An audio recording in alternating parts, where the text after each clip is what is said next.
Somebody's got to hold the pedestal.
Oh, yeah. You good?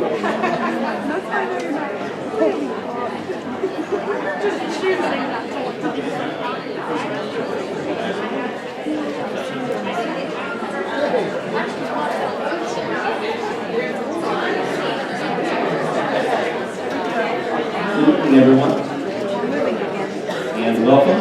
Oh, I am Dr. John Fernauer, Superintendent of the Northeastern Local Schools, and obviously we are here tonight, maybe not obviously, but we are here tonight to discuss our community facilities that we are building for our schools. And as you are all well aware, we hit a little snag with budget, and we hope to be able to explain some of that tonight and show you drawings and some renderings and so on of where we're at. So this is Community Forum number 12. We've been at this for a little while, and we've continued to engage the community. We had to put our last forum on hold because we just didn't have answers to be able to share with you. We feel like we have a lot more to be able to share tonight, and that's our intent, and then also to be able to hopefully answer as many of your questions as we possibly can. So I'm going to introduce Mark Richley, who is hiding here somewhere. Where's Mark? And Mike. They're our architects, and Mike's going to lead us through a good part of the portion of this program. And then Matt Hulsman, stand up, Matt, or turn around. Matt is from Shook Touchstone, our construction manager at risk. And we will be, again, trying to get as much information out to you as possible. Dale Miller, our treasurer, is standing up there in the back.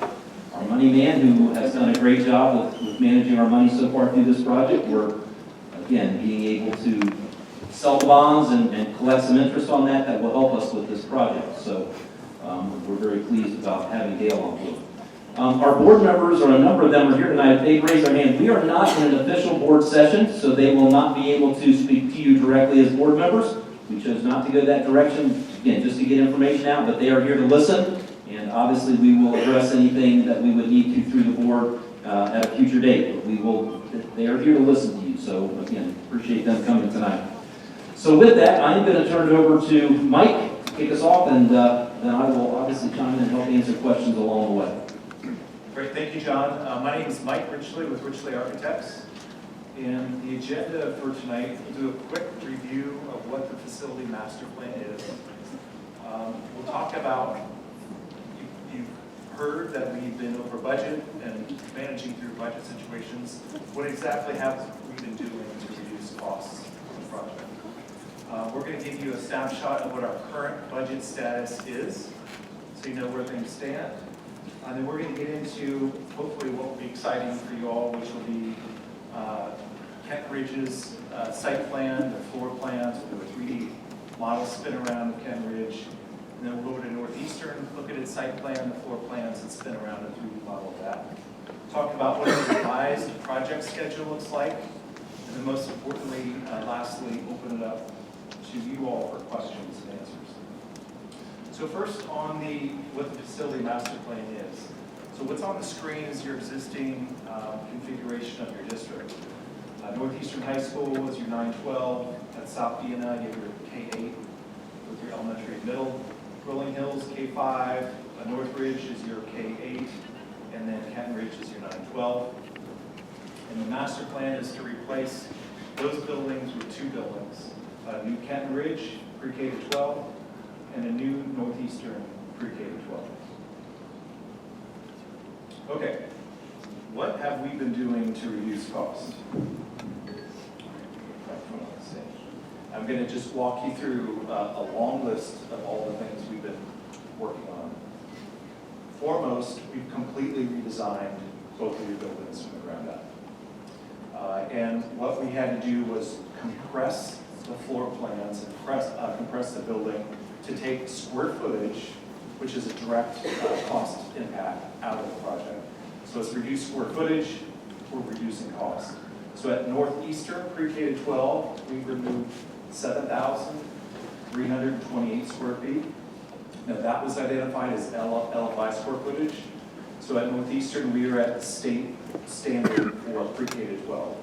However, that extra square footage that was planned for Northeastern has been designed out. At Kenton Ridge, we reduced 17,233 square feet out of that plan. And by reducing its footprint, and KR you'll see here in a second, as the academic core portion of that, you may have remembered before, was 2-story, has been increased to 3 stories. And that allows us to compress the footprint, go up vertically, and reduce some of our site development costs. As you compress plans, you also reduce exterior wall area. And as you take exterior wall area out, you reduce costs. We had 2 separate offices. We had an office area for pre-K to 6, and a separate office area for 7-12. Those were merged into one centralized office. But the board was clear when we went through this process that it's critical that what we design, and hopefully you're going to see this today, is that we retain and maintain a separation of the students, and what you're going to see is separate entryways and some separations. We maintain that. However, we did consolidate. So things like teacher workrooms where would be shared, vaults and storage rooms would be able to share, etc. Sites were completely redesigned. We combined our bus loading and loading area with our hard surface playground for the kids. Now they're not going to happen at the same time. The buses are going to unload and leave, and they'll be securely gated off. And then during the day, the kids can use that for hard surface play area. Landscaping reduced to zoning minimum. We reduced our parking space counts, both the quantity and the size, to South Vienna and Clark County zoning minimums. We reduced the scope of the sloped standing seam metal roof for the project. We removed the storm shelters for both of the projects. We changed the design of the exterior walls from, I'm getting a little bit in the weeds here, but from architectural precast panels to structural metal set back on. Just a more economic way to put the walls together and the state agreed. Our HVAC system is a VRF system.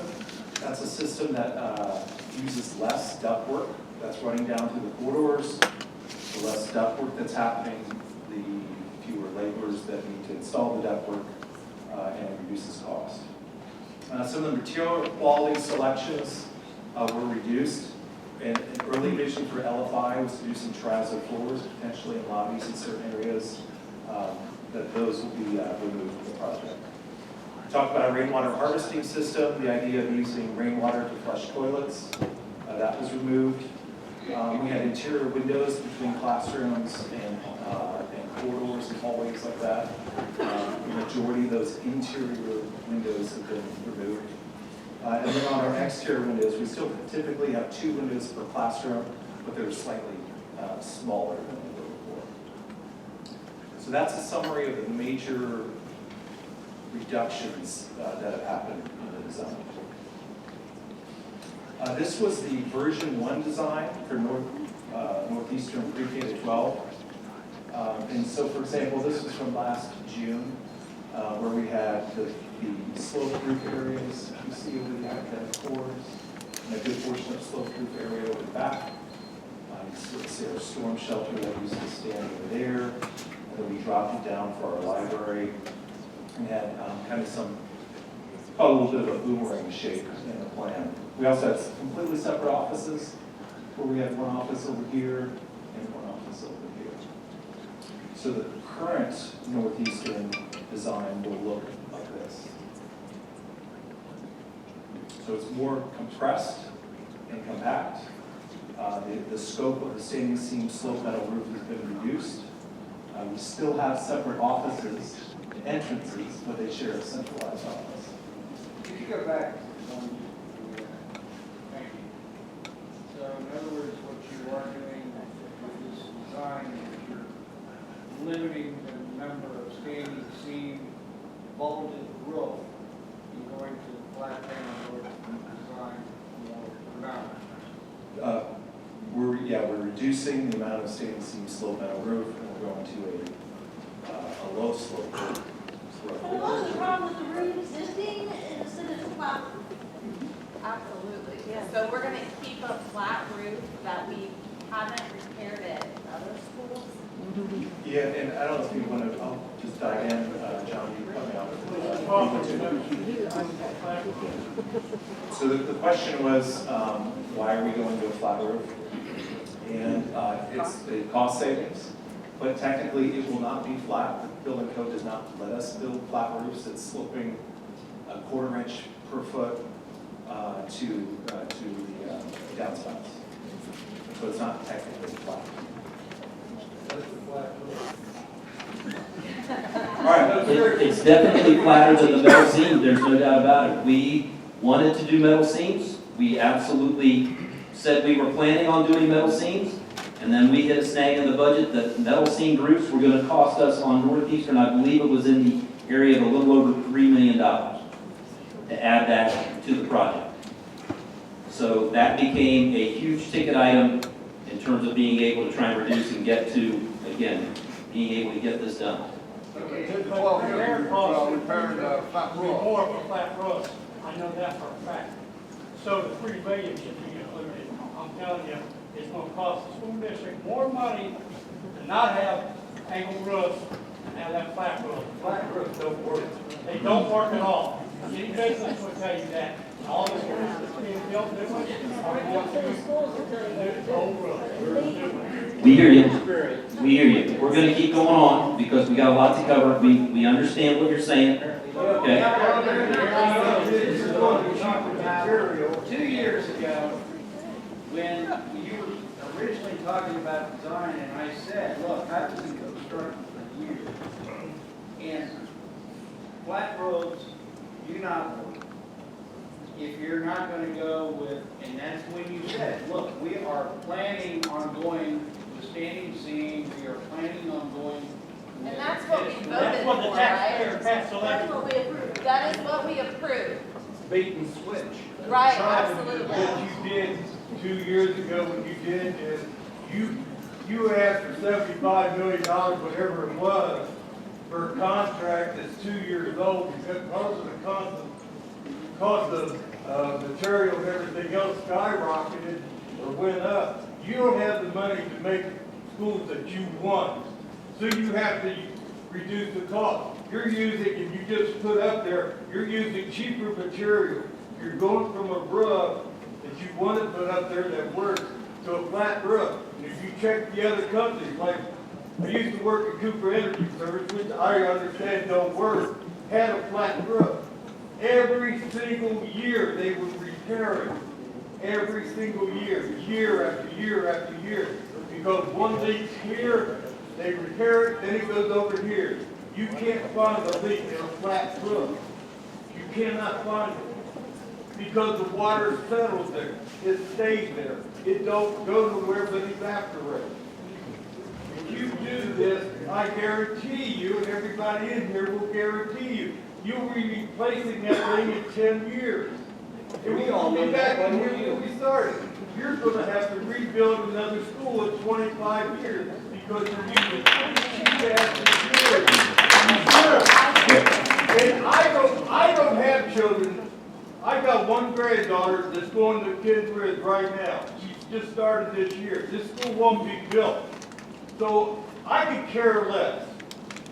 But you've got people out here who've got kids in elementary that's going to have to come back in here. They're paying taxes on this right now. In 25 years, I guarantee you're going to go to these people and say, please, give me more money so we can build another school. That's bullshit. That's probably your plan.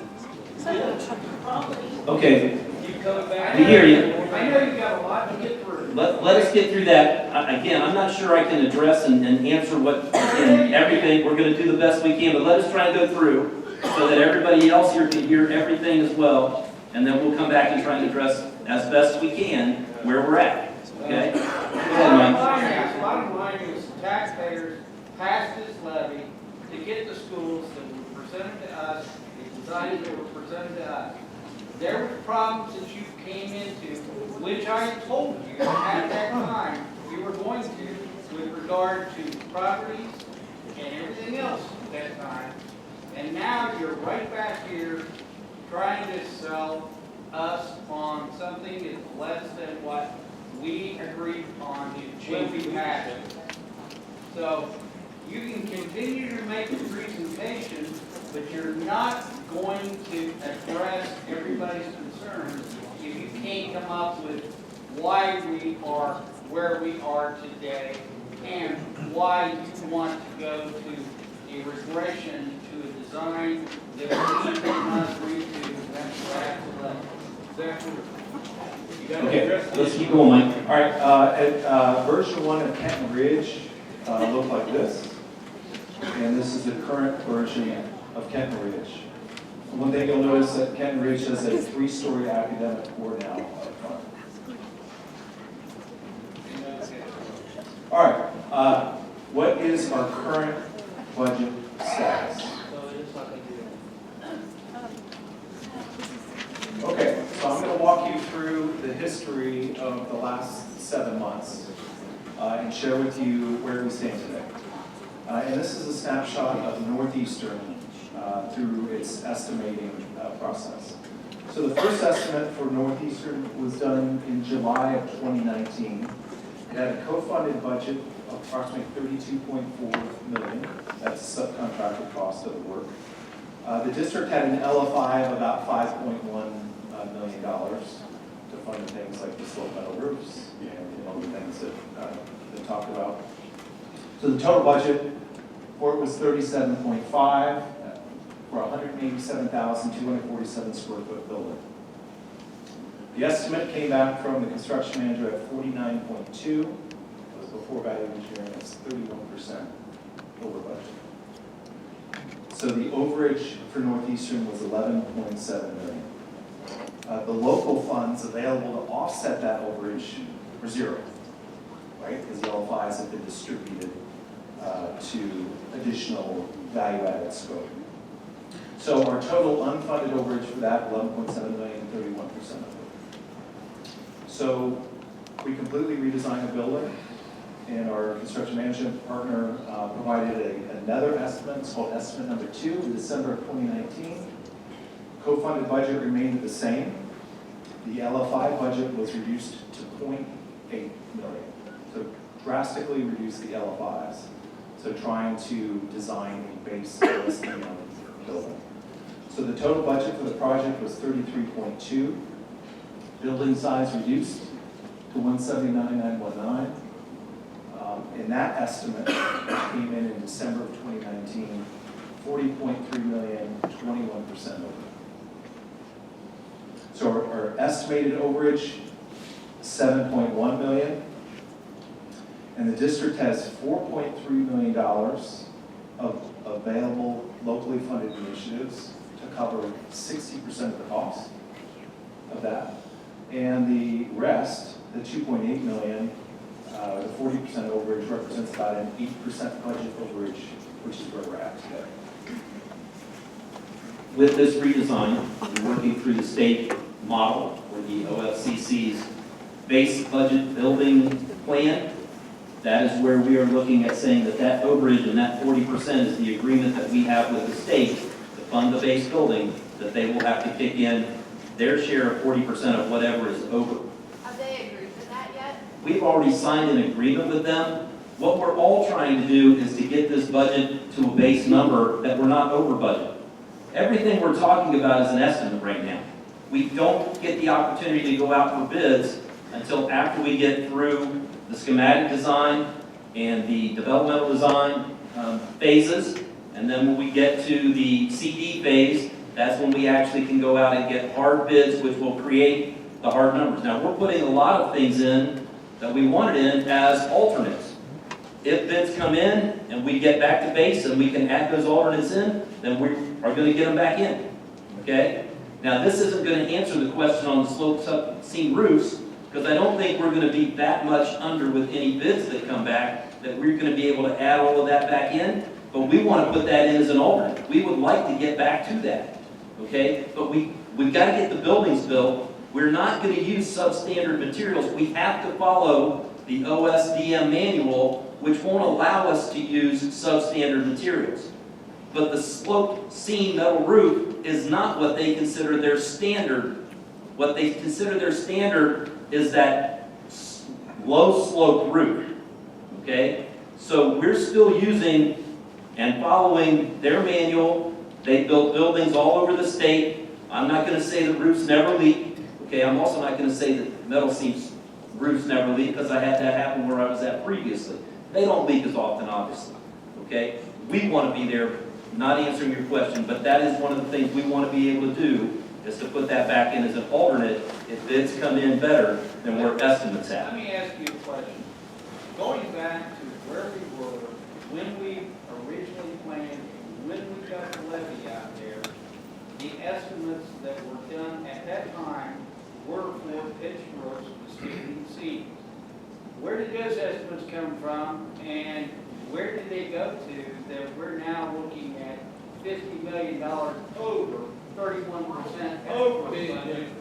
Where was the estimates done? Because it seems to me like you didn't have good quality people putting together the estimates to allow you to put together what you did with the levy that we all passed. The estimates came from, in terms of where the budget numbers came from, obviously for the base building cost, that formula is developed by the OFCC.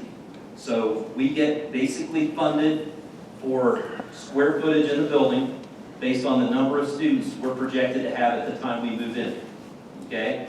That's a formula that's out there that they use, and you can go to their website and see that. So that's where that 179,000 square feet came in. That's the amount of funded square footage we get. I'm coming, okay? So that number is there. Then we worked with architects, okay, to be able to look at things that we wanted to add in for the LFI, okay? So we talked and tried to put together a budget to basically determine what those things that we wanted to add to the project, what those would cost, okay? I'd like to get to the end to be able to try and address the different things that have come so we can try and address them all together. Because if I started on one, I think we're going to keep coming back and around. That's So, fine. okay? I just want to make sure that that question's out there, because I want to... Believe me, I've got that question's out there. I got it, okay? So let's keep going. Okay. All right, so let's go into Kenton Ridge and let's look at its current design.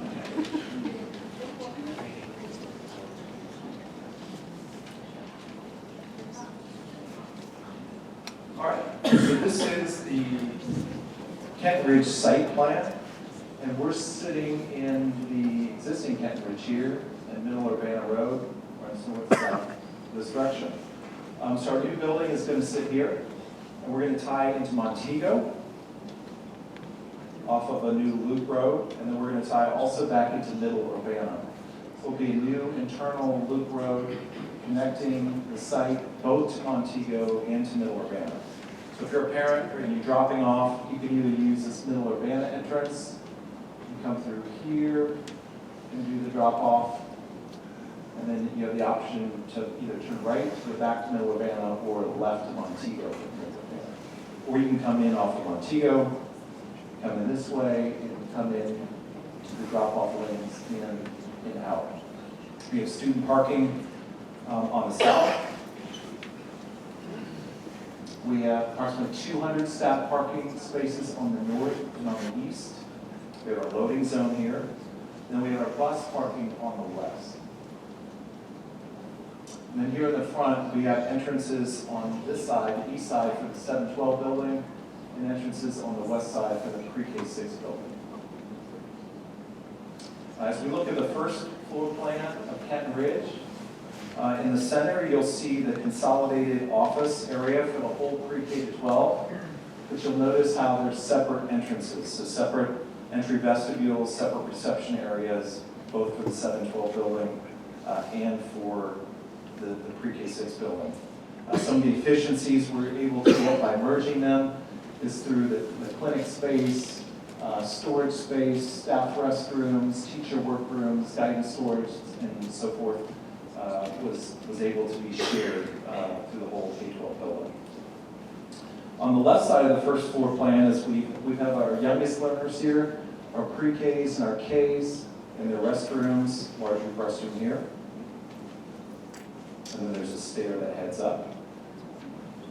And as we move through the back hall, we have elementary music. And then we have a large lobby that sits here in the middle. That'll serve both the auditorium and the student dining room and the gymnasium. There'll be a trophy case right in the middle. We have our locker rooms, girls and boys locker rooms, a large PE storage room, and we have 2 middle school locker rooms. We have an elementary gymnasium with bleachers. We have our main high school gymnasium with bleachers. And then we have our stage in between and our large student dining room. Then on stage, it'll have our concessions and scene shop off of the stage here to the north. There's a separate entrance here to the staff lot on the north. A combined kitchen for K-12, central plant. We have our band room, our choir room, and our middle school band room. There's large group restrooms here serving the gymnasium, the student dining room, multi-use PE room, and we have our high school spaces. So PE health, high school classrooms, and we have some art and life skills. As we head up to the second floor, we have still the elementary on this side. So we have some elementary classrooms, MH unit, large group restroom, and then we have the library that's going to sit on the second floor. And as we head back, we have additional elementary school classrooms. This hallway will wrap back around where we have some elementary art rooms and elementary classrooms. And then over on this side, we have science labs. And then over on the east side is we have some high school classrooms, special ed spaces, and the high school MH unit. As we head up to the third floor, you'll see the third floor is just partial back here. But as we move from left to right, we have additional elementary school classrooms that we go up to the grades, to grades 4 and 5.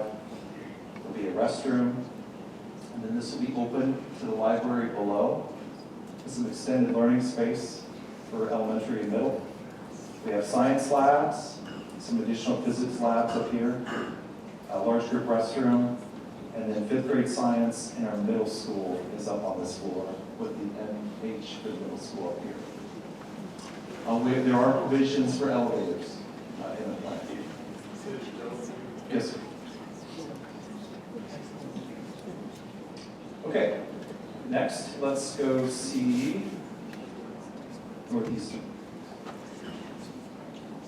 And Northeastern, I'll remind us that this is a project where we're building the pre-K-12 just north of the existing school, building a new building, and then the existing school will be torn out. Actually, before I do that, I'm sorry, let's spin around Kenton Ridge. All right, this is the view from above. You saw before. I'll head right into this entry. So this will be the view from the drop-off, with the separate 7-12 entrance and the separate pre-K 6 entrance.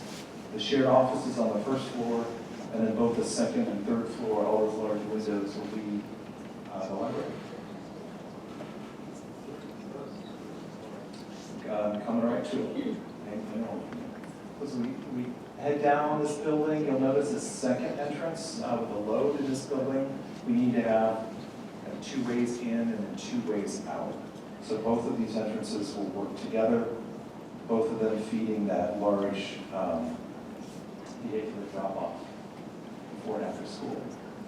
A question about where the buses go. So as we head around the west, you'll see a bus loading and unloading zone, completely separate from the parent drop-off. So they'll come in and load and unload straight to the sidewalk. The students will have the option to come in this door here, or they can come in this door here for the elementary school. Get a feel for where the third story drops down to the second story in the back. And we have second floor of some of the elementary rooms here. And then we're getting into some mechanical space. We have elementary gym at this corner. And then on this north side is where we have the 200 faculty spaces, where we have the elementary gym, the middle school, high school gym, and the student dining room. We have a back entry into that space. And as we continue to spin around, we're going to have our centralized loading and unloading, central plant, kitchen. This little nub is the control booth for the stage off the student dining room. So it'll be above the kitchen. The roof will pop up, and we'll have our high school band room, we have a high school choir room, and our middle school band room here with high volume spaces. So we still have the courtyard, we still have the daylight you can come into both sides. And then we wrap around the Kenton Ridge and we get to the front. The entries and exits at the ends of the building will only be open during pickup and drop-off. They will be locked, and the only way in will be through the 2 main vestibules there in the middle of the building. So you can't go in, because you unlock the police, right? Yeah, it'll be next. Okay, so let's hop over to Northeastern. We saw the site plan, let's jump into site plans and floor plans. All right, so Northeastern site plan, let's come in here. So this is off of Main Street in South Vienna. Will be the dedicated left turn lane in heading north. We've got a 2-lane loop road all one way. It comes up to the front and has a similar entry feature where we have junior high and high school on one side and elementary on the other. Parking lot in the front for some students. And then this exit lane will continue straight out with the 2-lane drop off and come on to Main Street and out. Now off the back of the school is off of Ritchie Drive. We're going to make a connection. Now Ritchie will come in with bus loading and unloading. So they'll come in, stack, and then come into the school in these 2 locations. And then the staff parking as well as the service will be off of this entrance. And I mentioned before about one of the economies of that was by having the bus loading and unloading over here within this fenced area. Buses leave, it's fenced off. The kids come right out of the school, and now they have this kind of sea of hard surface play area. We put basketball courts on and whatnot. The floor plan of this school, this is ahead in schedule, so this is slightly, it's actually a lot more developed. Let's give you a feel for furniture, and there'll be a secure entrance for the elementary side. They'll come in this door if they're buzzed in into the reception area, and then all the secretaries on the elementary side. And if they're allowed in, they're buzzed, and this door then is unlocked, and they're allowed into the building. As we head down the west side of this hallway, you see the pre-K rooms, individual toilets, some special ed space. and some elementary classrooms. We come back to that main hall, we have an elementary music room, and then you'll see the large lobby there for the student dining room and also the gymnasium. As we head west, there's locker rooms here, 4 of them, and a PE storage room. The elementary gym will be on the left side, full court, 2 cross courts, and a drop-down divider curtain, so that can be divided into 2. Retractable bleachers on one side. And then the home of the Jets will be visitor bleachers and home side bleachers. You can see where the team will set up for basketball games. College length 50 by 94 central court, additional cross courts with a divider curtain as well. So we'll have basically 4 gyms in this building with the divider curtains down. Here you see the student dining room furniture, the thrust stage, and the stage for the student dining room. And then here you can see all the kitchen equipment populated in here. Our table storage room, our central plant. One of the uniquenesses of Northeastern is the BOAG. So there's a large BOAG shop here with an overhead door, and a band room, and a choir room. And then the large group restrooms, a multi-use PE room, special ed space, large group restrooms, high school classrooms, art rooms, life skills rooms.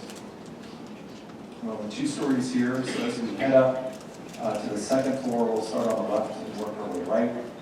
We have additional elementary rooms, mechanical room, 5th grade science.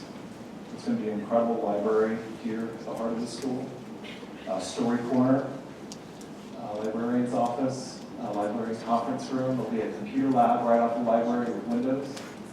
There'll be a multimedia production room, teacher workroom, science labs, kind of a housing all our mechanical units for group spaces, a mod tech lab, which will be new for Northeastern, physics, biology, and chemistry labs up here.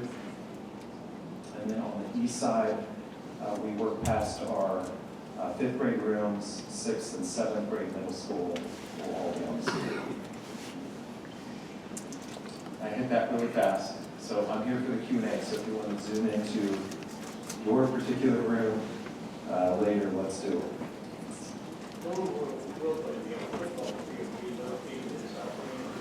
So I can take this, where will the football field? So on this little drawing over here, you'll see that the football stadium will stay at the Northeastern High School site. Now that's real handy. These little shuttle buses back and forth between the athletic field and the high school and South End. We will run shuttles, probably not for everything, but we will do some shuttles. This was in the original plan. This is not something that has changed. We walk through the project schedule. So this is where we're at. The kind of working backwards and forwards, the projected move-in date for the new pre-K-12 at Northeastern will be winter break of the 22-23 school year. There'll be a 27-month construction period prior to that, and the design for the Northeastern will wrap up this summer. And then down at Kenton Ridge, projected move-in for Kenton Ridge is summer of 2023. We back up 29 months of construction with the design of Kenton Ridge wrapping up this fall. And then following, I don't know if you want to talk about this now, but there'll be some abatement and demo projects that will trail after the buildings. Again, not any different than what we had talked about before. The South Vienna building obviously is coming down, as that will be part of the parking and entryway to the Northeastern building. The other 4 buildings, again, we have slated all and put into the project for demolition. If we have a building that we are able to save, and right now, my guess is, in looking at what we have looked at numbers-wise and being able to maintain any facility, the only one that we're really looking at potentially trying to maintain would be this facility, and that would be with a number of partners and people that would want to rent space or lease space in that building, or in this building, excuse me. Not saying that's going to happen, we're still studying that, and obviously we have to use all of our buildings until the new buildings are built and we're moving in. So we'll continue to keep studying that, but at least we have a plan for, again, the demolition if we are not able to come up with a plan to be able to save one of the buildings. Well, this building's good enough to rent it out, why are you vacating it? Say again? If this building's good enough to rent out to other people, why are you vacating to build a new school for Kenton Ridge? When we put our master plan together, and we were looking at this and talking with the community, that was the plan that was developed, was to build all new, to be able to try and take advantage of all of the state money that was available, and to be able to come up with new facilities that will last us well, hopefully into the future. So that was part of the plan as we looked at it. There are things, I don't know that I want to say that we're not going to look at continuing to use this building for student space. So we're not looking at saying we're going to, host our students in classrooms here, and we're going to move those students into the new buildings. So that's, again, what we're looking at is community partners like maybe senior citizens, United Senior Healthcare is looking at partnership here. The Springfield Arts Council has talked about trying to be able to use this space and potentially rent some of this from us. We have talked to Ohio Valley about potentially renting some space for therapy off of the gym. So again, most of these community partners, again, are looking at things that would not be all student related. Well, last time meeting was 2 years ago. One thing you told me, I told you price of steel was going up. You said, yeah, we've budgeted to cover all that. And all of a sudden we're $20 million or so $8 million behind. Who screwed up? Somebody down there screwed up budgeting money. Again, to try and say that somebody screwed up, I don't know that I can answer that. Obviously, Well, I asked you 2 years ago if you had enough money budgeted for. we believe we had enough money budgeted. We believe we passed a levy that would get us all of the things that we said. Believe me, I did not want to stand up here in front of people and say I didn't think we could do this, or we didn't. Again, we gave the best answer that we could at the time we had it, and the budgets that we projected at that point in time, we felt were going to be able to put us into new buildings and take care of everything that we wanted to take care of. That's not the reality of where we're at right now. But you don't even have the building built yet, and you don't even have a price yet, so you can go over budget already before you get anything built. Again, I wish I had the crystal ball to be able to say that we were going off of the state's estimates as well as the other professionals that we had hired, and again, I wish I could answer exactly why we are where we are. Your plan is a property where Rolling Hills and North schools are at right now. We have not developed a full plan to say we know exactly. Those properties could potentially be sold. Those properties could potentially be developed. They could potentially stay ball fields. I don't know exactly what that plan is yet. We haven't fully developed that yet. We said we would take community input on that as well. We can't give those facilities up until we're done and ready to move in. So we've got to make sure that we continue to work with our community on that. Income that you can get from this property with your long-term plan. That's a potential, yes. That is a potential. I have a question about your gym. Because I don't think you showed it on Kenton Ridge, you did Northeast. You got 2 gyms for basketball. My question is, first of all, is why do you need 2? Is it because the elementary kids are smaller and they need a smaller court, or is it the same time the playing part of elementary kids the same length as with the high school? And if so, why do you need the 2 gyms? Why can't all 3 elementary, high school use that gym? Save the money on Well, I think I can answer your question, okay? First of all, you never have enough gyms because there's always people that want to be in your gyms, whether it's your own students for practices and obviously gym classes during the day. But we get, again, bombarded with our elementary programs wanting to be able to use our facilities. we're actually concerned that we're not going to have enough gym spaces because we're actually consolidating. You know, we're going from actually 6 gyms currently in the district, even though 3 of them are not full size, to 4 gyms. So we're actually cutting down on our square footage. Now, that's part of why we're looking at the divider curtains, to be able to still offer multiple facilities within those 2 to be able to hopefully meet that need. So Kenton Ridge more or less has the same thing. It will, yes. Okay. And I'm just curious to know why. I forgot to, in my presentation, share with you, but might be interesting. Up here is the alternative layout. So for the student dining room, when we don't have these tables, the tables stored into a table storage room, and we set up seats on the floor for a full production. So this is this kind of a auditorium setup for the student dining room, as well as the main gym. We can put about 800 seats on the floor and have like a graduation type setup. So it will be a lot of flexibility. Yes, sir. Yeah, just real quick on the theater piece for both Northeastern and Kenton Ridge. Is there provisions for, really decent production facilities with, the lights and all of the PA stuff and everything that's used for production?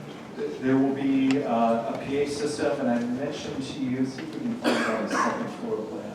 Up on the second floor, there'll be a spiral stair that leads up to a theatrical control room. So that'll be your dedicated light and sound house. There'll be audio sound system in there. There'll be a lighting system. Typically, we'll hang up a light bar out in the house, and there'll be additional lights over the stage, and then there'll be curtains on the stage. In drops for? Yeah. Okay. Yeah. So it's So a make sure we full, didn't sacrifice something there. So do you have access to the stage to view from either the writer or the gymnasium? yeah. So Basically. what we're doing, and these are all, John mentioned alternates, these are all things that are kind of depend on how the bids go. But what we're going to do is we're going to design this so this can be opened up, and there's a retractable wall that will close, and that wall can have a stage that serves both sides.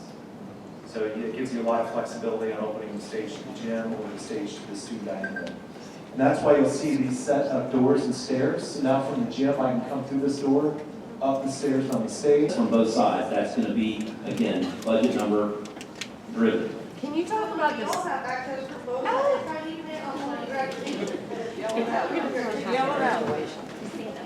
Can you talk about the safety issues that you, like, some of the safety things you took away, like with the Kenton Ridge building? Because you went from 2 offices to 1, and you have 1 office serving 3 schools, basically. Which you could have a high schooler in the middle of the office doing something crazy and a kindergartner in there. So can we talk about that being, I feel like that's a safety issue. Sure. Yeah, if you don't mind, I'm going to talk about this on the Northeastern plan because it's exactly the same. The scale's a little different. Northeastern has the furniture laid out. That's so fine. It's a little bit easier to understand it. So there will be an area here where all the secretaries are. We did have a meeting this last week with the secretaries and the principals. We spent probably 45 minutes talking about this wall right here. Whether this should be a full height wall up to the ceiling, whether it should be a lower wall, whether there should be a door in it to provide some physical separation. And what did they say? It's mixed. It's mixed. I would anticipate we're going to have a wall. Like, it needs to be a wall, for sure. I would anticipate we're going to have a wall. I'm like, if it's in a budget, we'll have a wall. In May of 2018, what we had planned was we passed the ballot 11 months, this amount of tax dollars, amount of state dollars. What was the budget to build most of the buildings at that time? Now we're over so much, we pay the taxpayers free to pay that amount. And the state agreed they would throw in their amount. At that time, all bids, all facilities should be ready, and the next day after levies were passed, a post should have been done. But apparently, all the estimates or appraisals or whatever we got that you threw at us as taxpayers, money-wise, wasn't ready to be done. So what should have been done, you did it all in a row, you passed the levy, and you did it all the next day.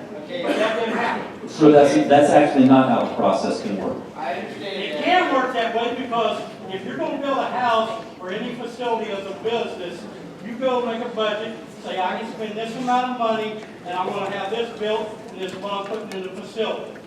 We as taxpayers said, we want a slanted roof, we want this and that. We're going to demo all the facilities and put 2 complexes in. Now, everything changed and the schools are not going to be built. The final school with KR is not going to be built 5 years after. Can we get back to the safety thing, There's a lot of please? taxpayers, a little upset because we're paying 2 years already, and now it's another 3 years before we get them. And now we're over budget, and we're not getting paid or getting what we passed the levy for, because we're over budget. I understand. I agree, we are over budget because we can't get what we could have got 2 years ago, and at the finish, we're not gonna get after 5 years we passed the levy. 3 years, you could ask for more money because the cost of materials the government's going to have to buy to finish these schools is going to add even more to your overhead. They go up every year. I mean, You're saying you're $28 million over budget today. 3 years from now, that 0.8 is going to go up to 2.4 billion. Because the gentleman, you're not going to eat the cost. I'm telling you, you're going to eat the cost. no So taxpayers. what you're going to do is. Okay, again, there's a lot of information that you 2 gentlemen are putting at us that are not accurate, so let me try and put some accurate information out there, okay? Building a house and building a 179,000 square foot building for a school district are not the same thing, okay? The business is, Again, there's differences, there's a lot more that goes into it than that, and obviously, it's not like we're gonna be shovel ready the next day, because we don't have any money until the bond issue is passed to be able to start doing that planning and hiring the architects and making sure that all of that information that we're getting is accurate. We were working off of estimates. We were working off of designs that we shared with you that we never said this is the exact building you're gonna get. We said these are potential renderings of that. We're trying to honor that as best we can. I wish we didn't have a budget issue. Obviously, I don't want to be standing up here and trying to share and say we have to do all of these things to make this work, but that's not the reality of where we are. Now, we're also not coming back and asking you for more money. I keep hearing that thrown out. Have we asked for any more money? Okay, and that's not in our plan. We're going to do the absolute best to take care of this, whether it means slow it down to be able to get the drawings right. It means some hard decisions about saying, you know, we absolutely wanted those metal seam slope roofs. We still do. But the reality of that is the budget we have doesn't allow for that right now. So we have to figure out, what does the budget allow for? How do we make the very best we can out of that? We're going to have great schools. If you've seen what's up here already in the designs and the time and energy, we're going to have great schools. They will be quality facilities. They will be built with quality materials.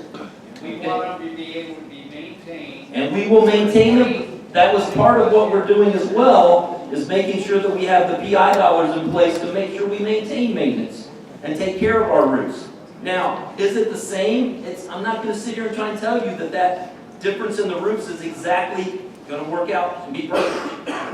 But I also pledged that we would get buildings built. And that's where we're going to have to be. We only get one shot to get this right. Okay? I would much rather slow down, fix our issues as we go, and make sure that we can deliver quality at the end. But if you postpone, if you slow down and postpone it another 2 years, we're gonna be even more of a budget issue because costs are.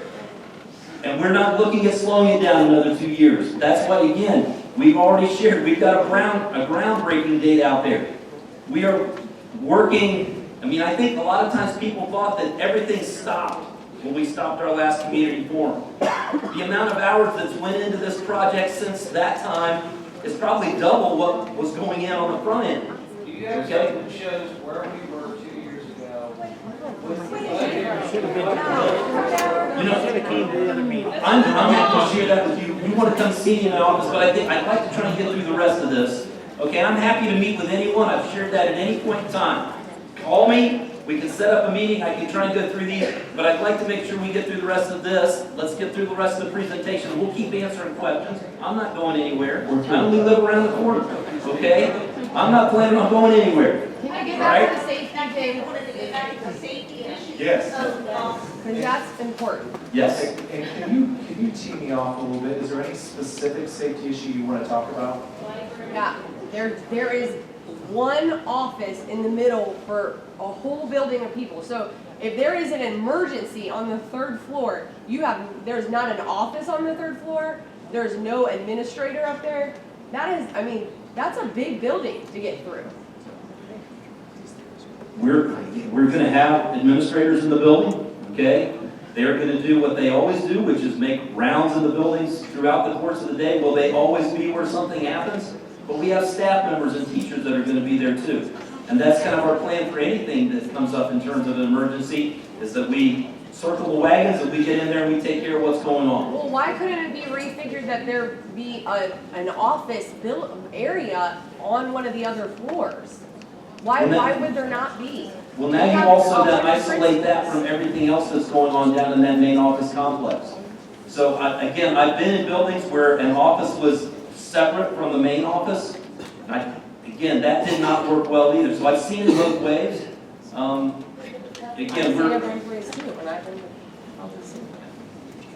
We can all sit here and say we know the plan that's better or not better. I mean, we're trying to do the very best we can in terms of... On the original plan, wasn't it that there was no, the entrance had to go through the The office? original plan for KR had 3 entrances. That's what because that's what we were originally anticipating.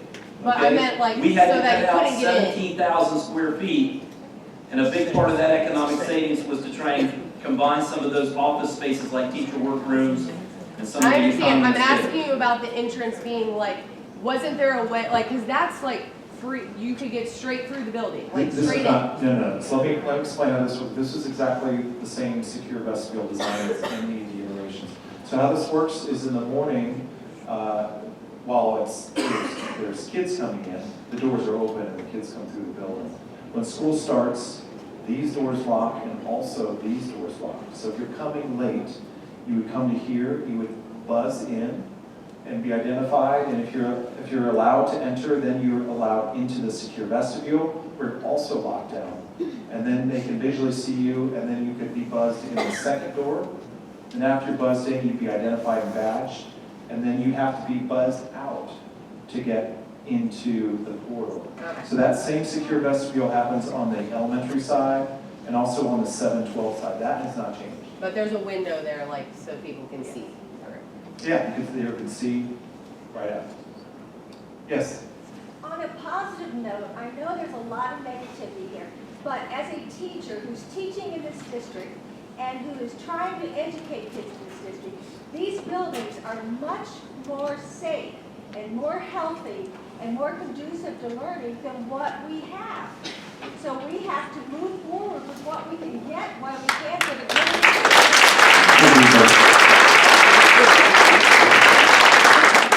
I had a few questions about what kind of thing we can keep my preschooler from the high schoolers? Are there actual, I see that the office is kind of closed off, on the first floor, but the second floor and the third floor, I mean, I know that's 4th and 5th graders level or middle schoolers, but what's going to keep my little kids away from the big kids? Okay. Vice versa. Are there doors or Let me take, kindergarten?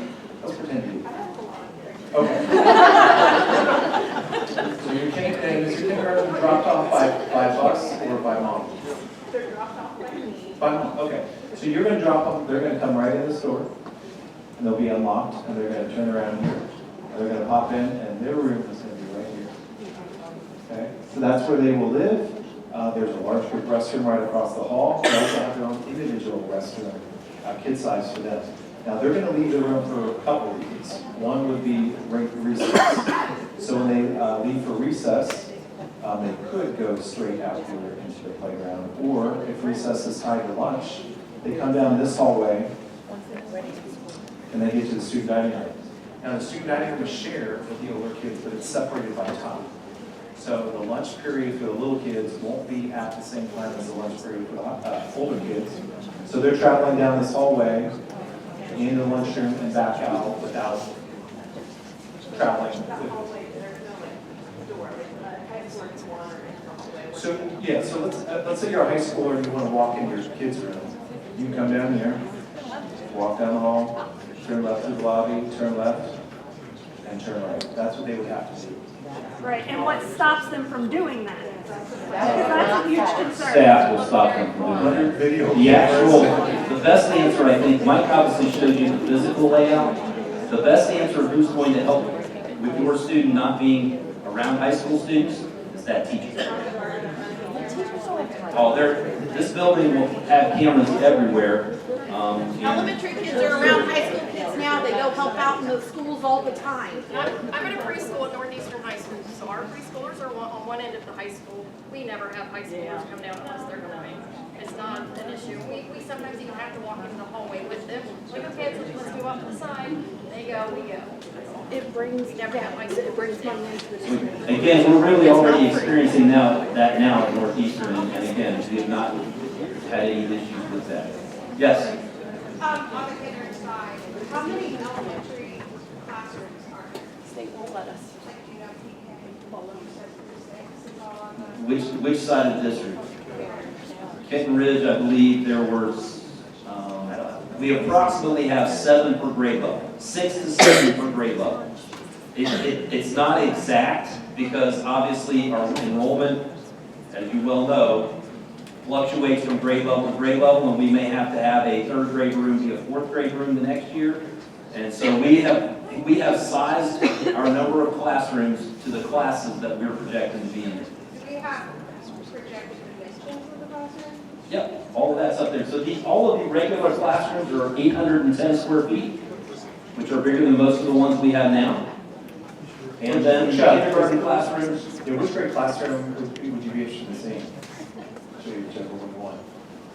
But let's walk through a typical first grade. The first grade room will have a door to the corridor. We'll have cubbies for all the students.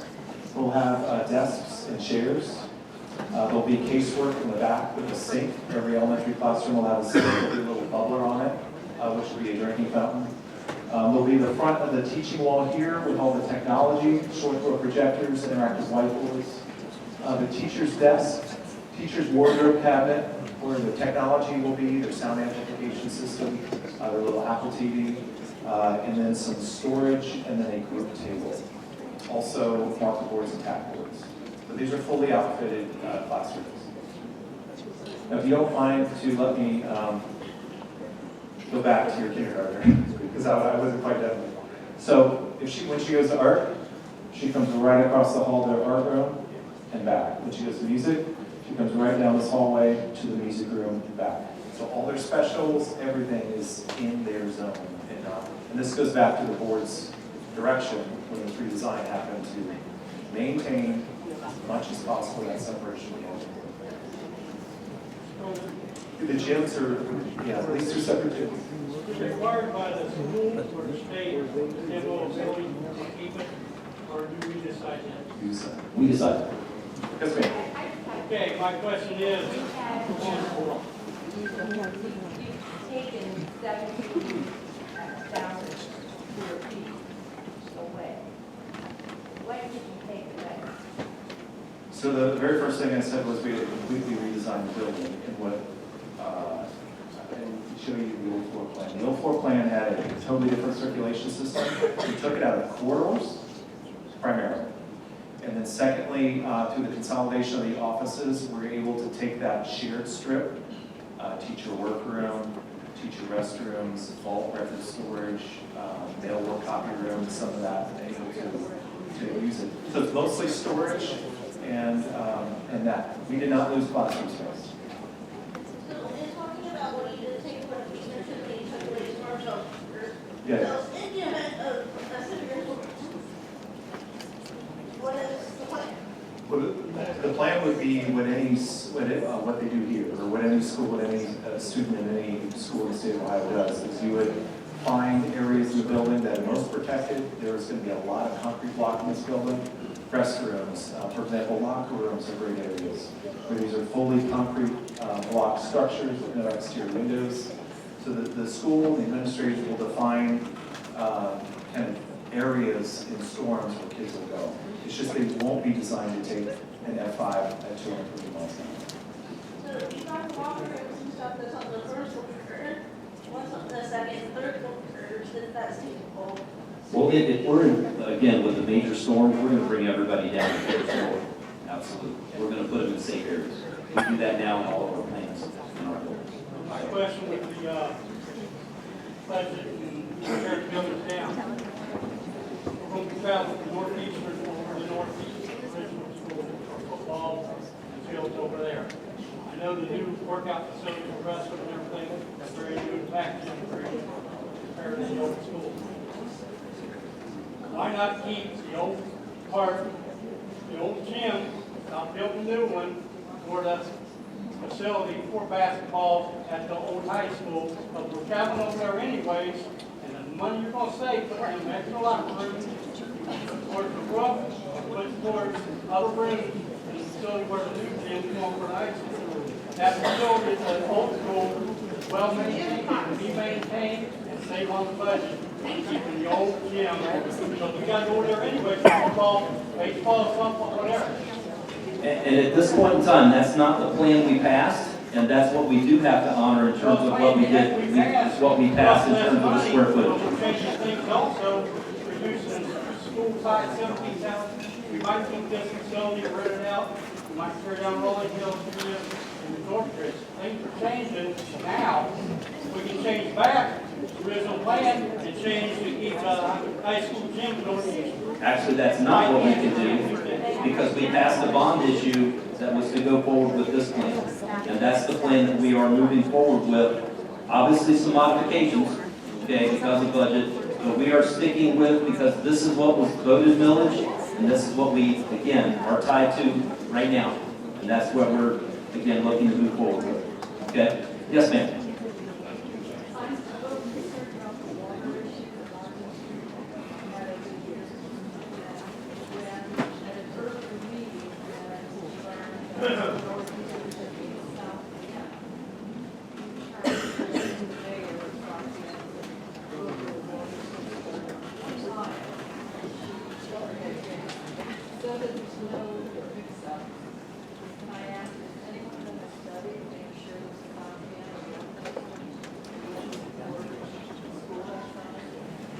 That is my understanding from South Vienna that, again, they supplied me with a letter that they can handle the water system and the sewer system that again, will be coming with the new school.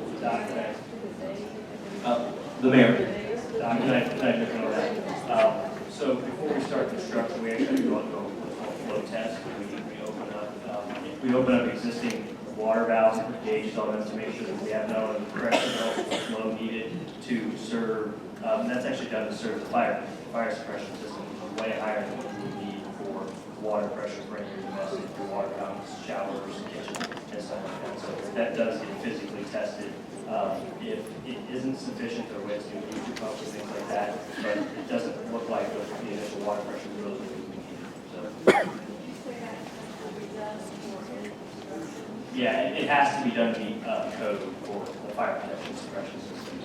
And actually, it's done about 3 times throughout the project because water tower levels change as rain changes in different regions. So we verify it a couple of times. And then once the building is built, we put gauges on those fire suppression systems. We actually have a live reading of what it is there. Still, I just want to make sure that someone has checked. Yeah, that's verified. We don't just hope it's enough and we can start it. Back there. Yes. Could we do the budget for Kenton Ridge? You're showing Northeastern where you cut the money, but you didn't show Kenton Ridge this time. We don't, again, we're just now finishing up the SD phase of Kenton Ridge, and those estimates will be coming in. But all of the redesign things that we did at Northeastern are being incorporated into the Kenton Ridge budgeting, and we are anticipating that we'll be in similar numbers where that overage might potentially be. So again, we don't know that yet because that estimate hasn't come in. But we, again, in working with the OFCC and our architects have looked at that budget and believe we have the dollars ready to move forward with that. So again, we're still waiting on those estimates to come in, and obviously what we'd rather have are those hard bid numbers. Yes? Have we partnered with like Northwestern? They cut back to the bare minimum zoning parking spaces. It's their biggest complaint because right now they're parking out all the way to the road out to 41 because they don't have enough parking spots. So is that something we really want to cut back on by going to the bare minimum to get people in and out? We're trying to have things. Well, and again, obviously, we'll look at adding more spaces as alternates. So if the budget allows for it, we're going to look at obviously adding more spaces. So again, Piggyback on that. So this site, it's a little easier to deal with because there's other places to park. South Vienna is a little tougher, but like, for example, this is the through lane. You can easily envision how additional parking could be added there to pick up spaces. So if the budget supports it, there's definitely places to put it. yes, sir. 2 years ago, where the plan was to place the school where it's doing it now, I know there's a different location. How much of an impact did that have in the budget to change The change in location here at KR was a $700,000 savings. 700 to go where we are now? No, Plus, a savings of $700,000. that's what it said, Yeah. 700 savings versus where it was planned. Where we were looking at to the north, yes. Yes, Have you thought about putting all the NH? I'm sorry, hold on. Oh, I'm sorry. Did I jump ahead? You're fine. Jump.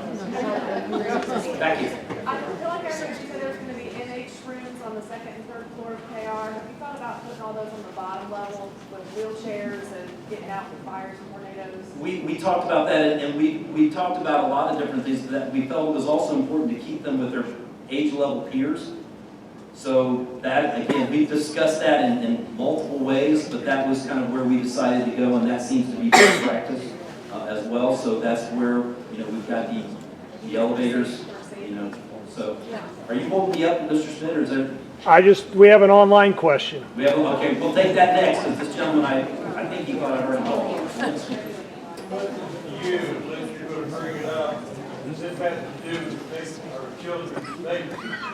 I understand what you're talking about, the teachers and security and stuff, but the building itself, what are you constructing into this building to keep our children safe from an intruder?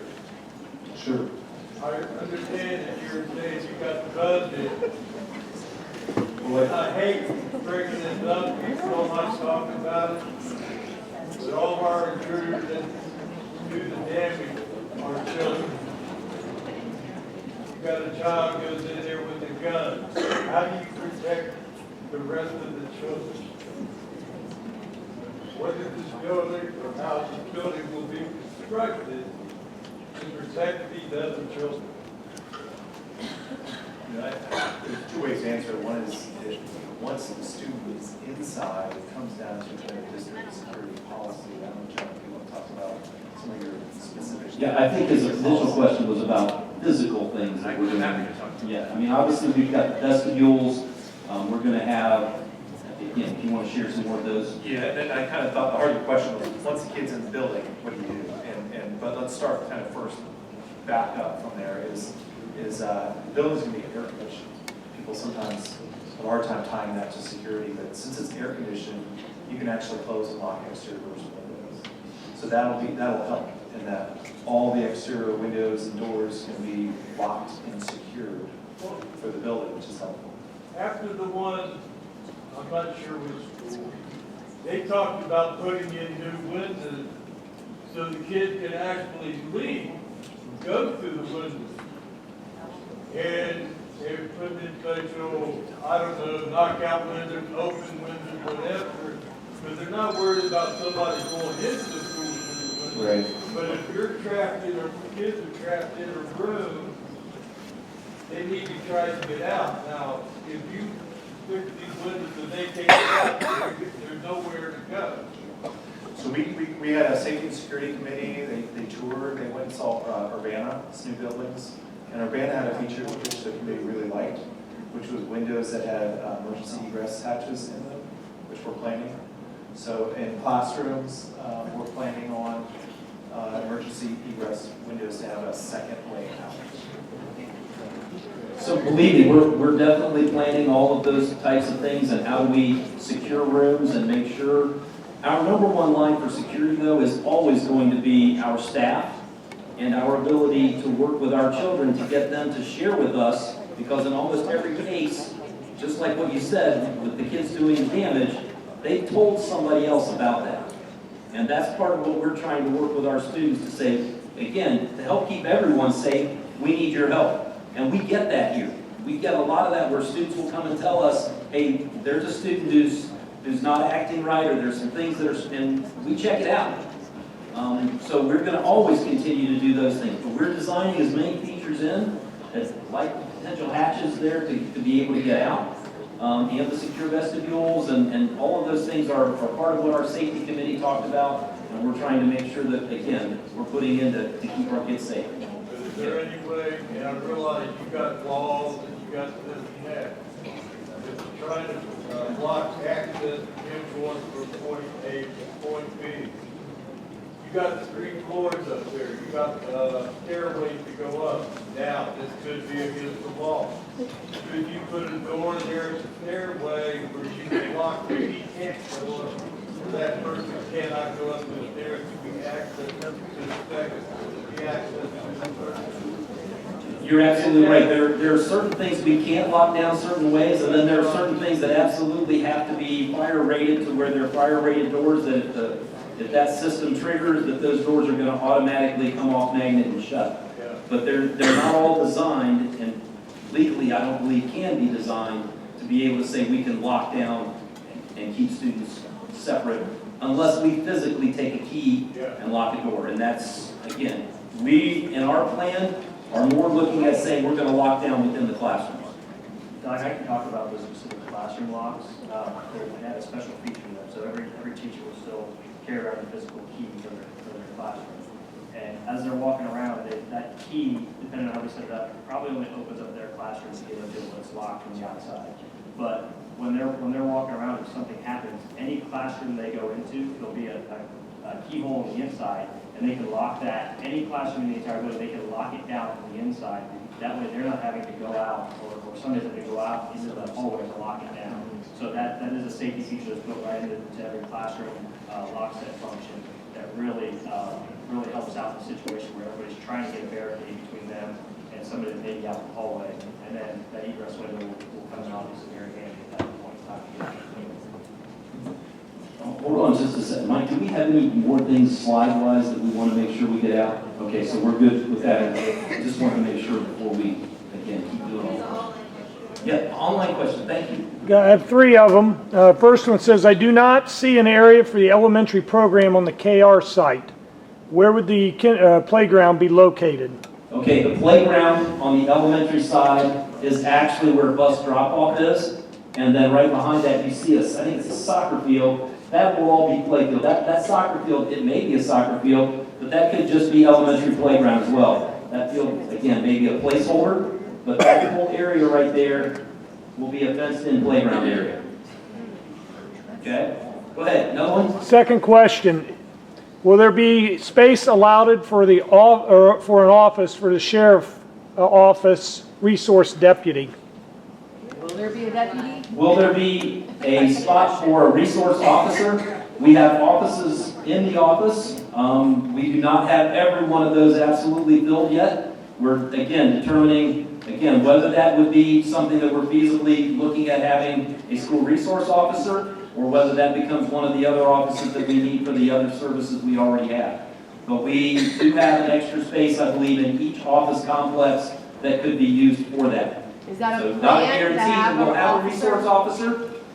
We may not. So we haven't, that hasn't been determined yet. So is that in the discussion to have a school resource officer? In what discussions?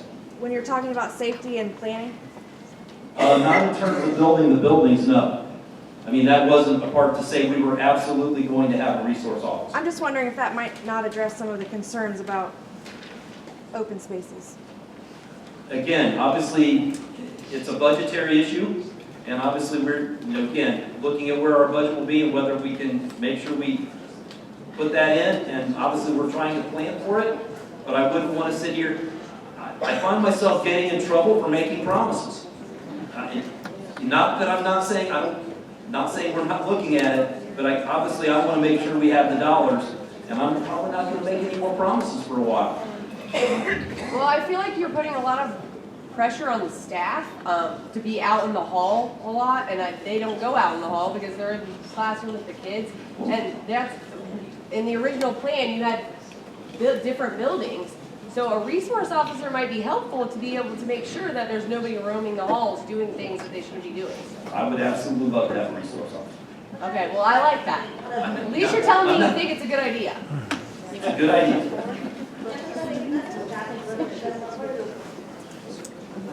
Scroll down, it says, so we're breaking ground 15th of May, correct?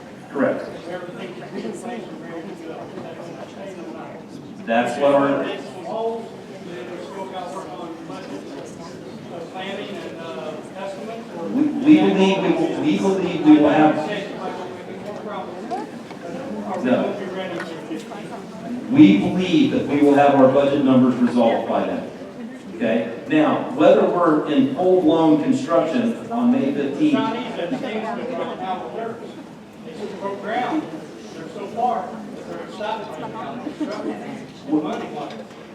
well, I believe Shawnee's continuing to move forward. They just got their bids back and they are continuing to move forward. And a big part of what Shawnee originally did was renovation in terms of inside of some of their other buildings. So a little different project there. But again, we believe in what we're doing and the modifications and changes that we've made in working with the LFCC, that we are going to be able to get to the budget numbers that we need. We're going to have to make some modifications, no doubt about it. How much was it if you kept the roads? How much more is it? Put the regular road what we agreed on, but now we got to change for the budget. There's more slack road. How much is that? Let's go back to that. How much more money do we need? It's a completely different redesign, but the older design is actually around $3 million. For just the northeastern side. So approximately $5 million, I believe, Well, on I the got about KR a side. year to watching he's paying $3 billion. You know, the road on, all the work on it. Yes, sir. But in the northeastern side, right there, our sports facilities at Northeastern's current site, what are we doing about locker rooms? Say again, Mike. With our Northeastern site being our sports facilities at the current site, and you're gonna tear down Northeastern, what are we doing about locker rooms and stuff for all those sports, for those kids? We are planning for that. The board office is likely going to move out of that building, whether it potentially moves in here or potentially to the annex property that's just behind the stadium over at the KR. But that facility is likely moving out of there, and that can be used for locker rooms and support building for the stadium, as well as the current field house. So we're working on, again, making sure we have everything in place to obviously not see that facility slighted in any way. But for locker rooms, you're gonna have enough locker rooms there for a track team, a baseball team, a softball team, and everybody else going at the same time? Well, I haven't seen baseball teams use locker rooms, other than to go to a restroom. Don't they But have to yes. change, don't they have to change practice? I mean, I stay in the locker room every day when I live there. Again, from school, yes, but obviously, again, we're going to have facilities for our kids to be able to make sure we can maintain what they need to do. Absolutely. Yes, ma'am. So you mentioned at one point that you might be keeping this facility. By keeping this facility for future income, well, what do you not on the new state? Like where does this? We weren't able to cut anything out of the new site plan because we're not sure we're going to be able to keep this facility. So everything is going to be self-sustaining inside of the current new, or inside of the new KR building. So stage and everything is in there. That's not what I'm talking about. If you keep this building, does that eliminate parking spaces? Does that eliminate the athletic field? Like, let me see the site plan for Taylor. It will not eliminate anything with the new part of the plan or the athletic facility. So what she's asking is, we eliminate this building, demo it, the other buildings, what's gonna be on this site? No, there won't be anything on this site if we eliminate it. I mean, there could potentially be the parking kept there, but more than likely this would become green. It might become a practice soccer field or football or baseball. So, yeah. Yes, sir. You spoke of it real quick, the money we saved on where we're putting our building now. But then we also bought that property on Ozark Road for, what, $400,000? Right. What are we going to do with all that property? That, again, that property could potentially become board office, okay? It fit in well with having a complete piece here in terms of whether or not we need to add more ball fields or things for future site. So it could be sold as well, okay? So there's possibility of doing a number of different things with that. So it was, you know, kind of a, hey, this really does fit in well with our project. And we felt that it, again, potentially could also be a board office if that was a need in the future, or it could be sold. Yes, sir. This is for the contractor. If everybody says to go back to the roof, if they're so sure that roof's going to hold up, they're going to put a 25, 30-year warranty. What's the warranty on the low slope roof? It depends on a couple of factors, but I can tell you the cheapest way to go isn't even allowed by the OSDM, which is an EPDM roof that's mechanically fastened. So that's probably when people were thinking of these low slope roofs or flat roofs, what they're getting. So we typically go with a TPO, thermal plastic membrane, and 25-year warranties, 30-year warranties, depending on the millage, are quite common. So that's a limited warranty? What's that? Is that a limited warranty? Or will they cover everything for 25 years? Yeah, they cover everything for 25 years. I think there's a wind limit on it of like 120 miles an hour. Or So something in like your that. facility, you mentioned that houses cost less. I don't know how I checked on it. Don't guarantee your roof for 40 years. They can go to Congress and replace it with a box. Metal roof. My house. The challenge with metal roofs on something to the side is not the cost of the membrane. The cost of the metal in the membrane isn't the challenge. It's actually the structure to get the slope. It costs way more.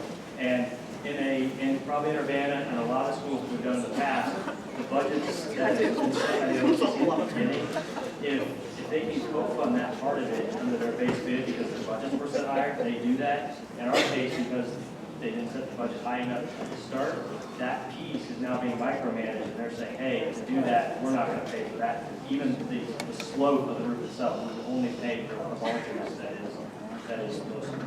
So that's the challenge in the metal roof piece, the structure, not the metal itself.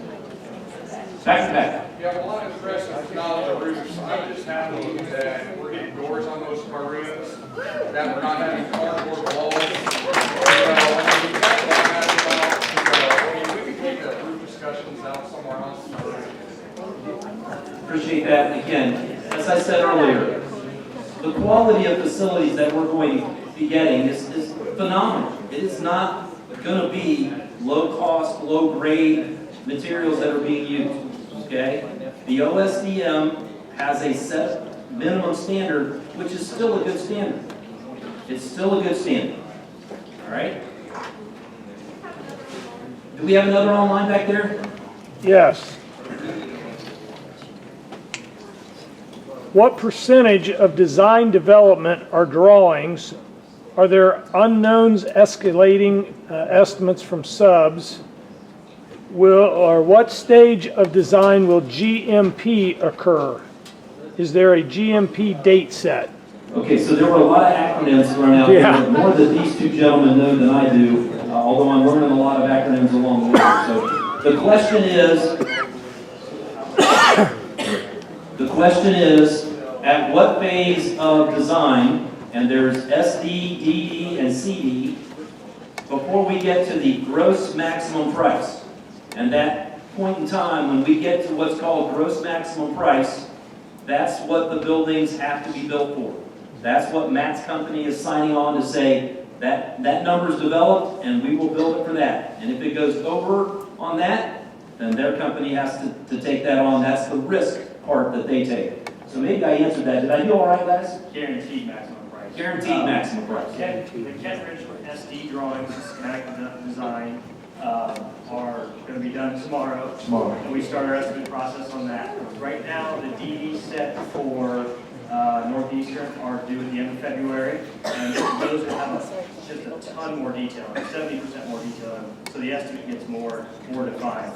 We absolutely reach out to those contractors to get current pricing.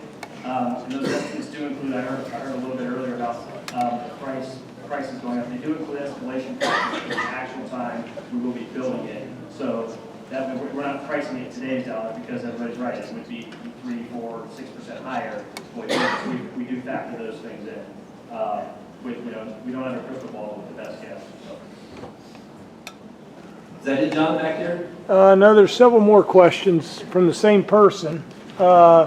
We'll give them one more and then we'll take any others out here. What trades is Shook planning to self-perform, and are estimates being sought for those trades from outside contractors? Very good question. None of them. We have been doing this for, I've been doing it for 14 years. In this area, when a subcontractor self-performs, you don't get as much bid coverage in our experience. So we won't self-perform it. We're strictly going to manage it. That will get us more bidders. More bidders means more competition. More competition means they're going to give us a better price for it. We believe that's way better than self-performing and scaring away other people who are worried about their number not being treated fairly.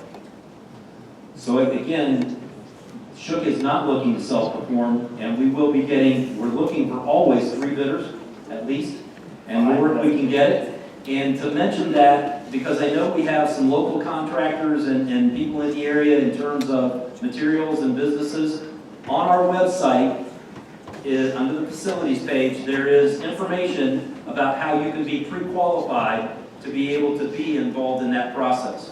We want as many local contractors as we can to give us the best price hopefully for our buildings. And again, that's a way to do that. So that is out there to be able to work with getting on Shook's bid process.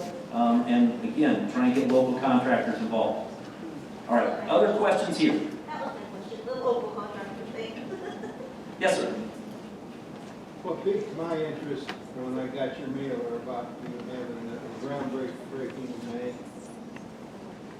We've seen this thing where you're way behind and there's problems. When you stick a shovel on the ground, is that it? There's not going to be any more surprises. You're going to make a decision, whatever it is that you want, or whatever you think that you can get. That's going to be it. We're not going to. You just asked if there were going to be no more surprises. Has anybody ever went into a building project where a surprise didn't crop up somewhere along the way? Again, I think to answer your question, and not to make light, I'm really not. Obviously, with any kind of building project, you're going to run into some decisions or a change order here or there that again, you would have liked to have foreseen from the beginning. We're obviously trying to eliminate that. That's part of why we slowed the process down to make sure we could get the best numbers we can and get our budget issues resolved. When we get to the end of those design phases, it won't really change much from there. And those numbers have to be reconciled, and we have to be able to make sure we have the money coming from our bonds to be able to cover that on our end, and the OFCC has to put up their share as well. When are we going to be locked into the low slope program? When we get the GMP. The what? And we know from that GMP, any alternates that we could afford will be put into that. If we can't afford them, then obviously they won't be locked in the GMP. So the GMP is really the building you get. First max price, right? Guaranteed maximum price. Yes, sir. The groundbreaking May 15th, and my eyes aren't good enough to see up there. When are we looking at actually starting to build on this side? I know we're behind, Northeastern's going to start first. When are we actually looking to move dirt realistically? So that's a little bit of a complicated question. It could happen sooner than what's shown up there with an early site package, because there is a fair amount of site work that has to happen on this site. We can do things like underground storm and sanitary and mass grading. even in some inclement weather situations. But the OFCC's policy won't let us go out to bid with those until we have a reconciled, with an early site package, until we have a reconciled DD budget. So that's kind of the limiting factor of the whole budget thing drives us back into when we can start. There is a benefit out here to starting sooner if we're able to get past that budget thing in a time where it makes sense. So what is that, what is that estimated date? I just can't see it, I'm sorry. It's a January 2021 start, Kenton Ridge, is that what, so prior to that, if you're working underground, the weather doesn't affect you quite as much. Now, once you start having to get compactions on building pads and things, January and February aren't the best times of year to do that, obviously. One of the things we're looking at and trying to get with the OFCC on now is to get what's called a cutoff drain around the outer edge on the eastern side for the KR project to help mitigate any underground water issues and get those draining away so that, again, that site work and everything that happens foundation-wise goes much smoother. So that could potentially even happen prior to May 15th. So you may see something happen over here before even on the other side because it benefits us long-term here with the building process. We're not looking at starting really building anything until after January of 2021. On the KR side, we're looking at that earlier on the Northeastern side. That side of the project is, again, by design, was done a little bit earlier. Being the smaller of the two buildings, we thought that made some sense in terms of how things were designed to run. Any other questions? Yes? I've been looking at your layouts. And from the classroom side, okay, when you went and laid out all of these rooms and stuff, looking at, number of kids per room. And I'm specifically looking at, we're taking like Rolling Hills and North Ridge, and everybody, all of our elementary, our kids is growing. And then I'm looking. What's growing? Our numbers, kids. No, we're actually not growing in numbers. Our enrollment has been declining. Now, putting the two buildings together is going to make for a larger second grade class or third grade class in total, but the number of students at present is not larger than where it's been in past years. Well, Yes. let me kind of break that. So we can only little ones together, we have all our specific classrooms, and then we're looking at, our PE and our art and our music. And I'm going to zone in on the music because that's what I have highlighted on there. It looks like, I know where our music programs are on this side of the district. So in the files I sent you, it's spelled correctly. I have staff, programs that we developed, and it looks like we're going to be putting all of those kids from Rolling Hills and Northridge into one elementary music room. We've got two artists on the second floor, and I know those numbers aren't. No, I'm happy to answer your question. We also have an extra music room in terms of a middle school band room on this side of the district. So there's actually more square footage in terms of what they have now. Now, again, we had to make some hard decisions about whether or not we did two of one room and one of another. And again, by doing that reduction in square footage, and again, Your numbers in the music room, I mean, we have students in art too. I mean, and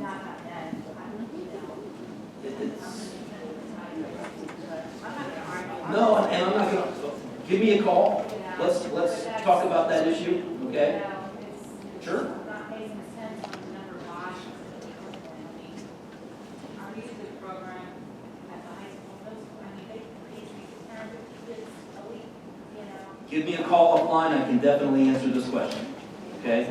And I don't want to, again, belabor the point, again, I don't want to make this look bad in any direction on anyone, so let's talk offline, all right?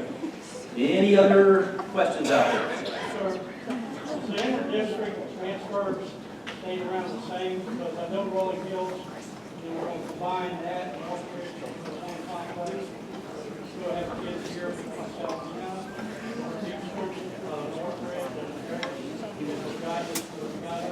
Is that staying about level right now? Our intra-district open enrollment is scrutinized every year on what we have space for.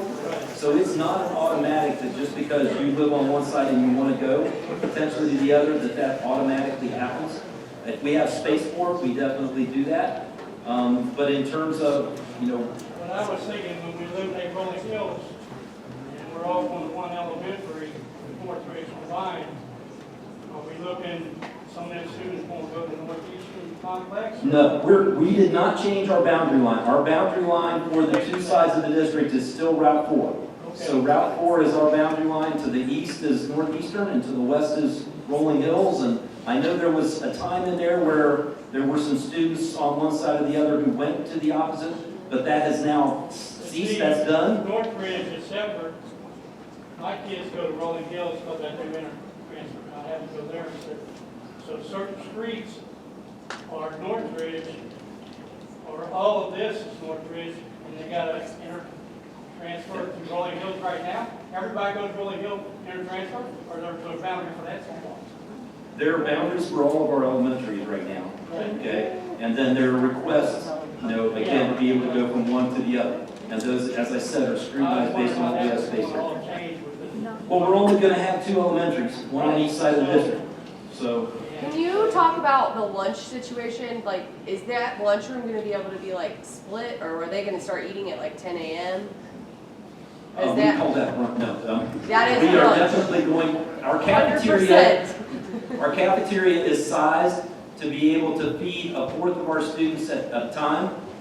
Okay, so I mean it's going to be a huge area. So obviously we'll have a couple elementary lunches, we'll have a couple middle school lunches, if you will, and a couple high school lunches to be able to make sure that we're keeping our students separate and that we're able to get them served so that, again, we're not going to mix high school and kindergartners in the same lunch period. So we will have separation there. Is there a building that's like this somewhere close?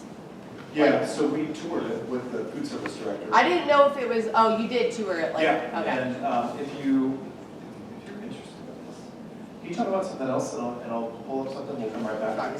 We'll come back to any other questions? What's the state go in? I don't remember how much they're.